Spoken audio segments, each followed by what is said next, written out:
on the theme of change, this one is called hands, because change starts with the individual, starts with me. So,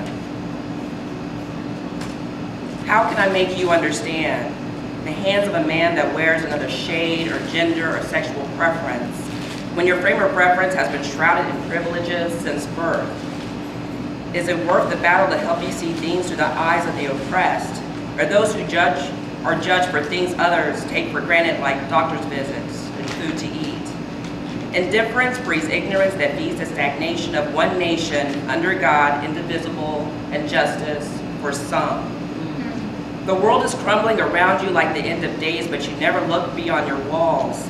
But then again, you never had to look down the halls of someone else's struggles.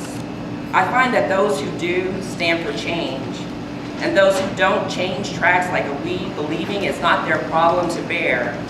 But I dare you to look into the eyes and tell him why gay marriage isn't right. I dare you to look into her eyes and tell her why blacks and whites shouldn't mix. I prefer sticks and stones over words, but because they do hurt, cut deep like a razor. And I wager if someone tried to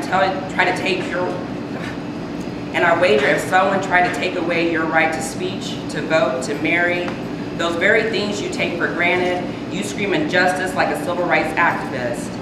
You become so comfortable and fixated on how things are and should stay that you don't realize we are decaying like an abscessed tooth that should have been pulled years ago.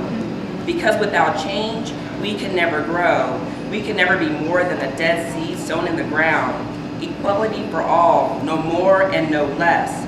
But how can I make you understand when your hands bear no mark of a life tested, molested, and infested?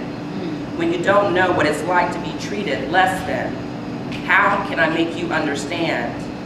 Just look at my hands and I'll tell you a story.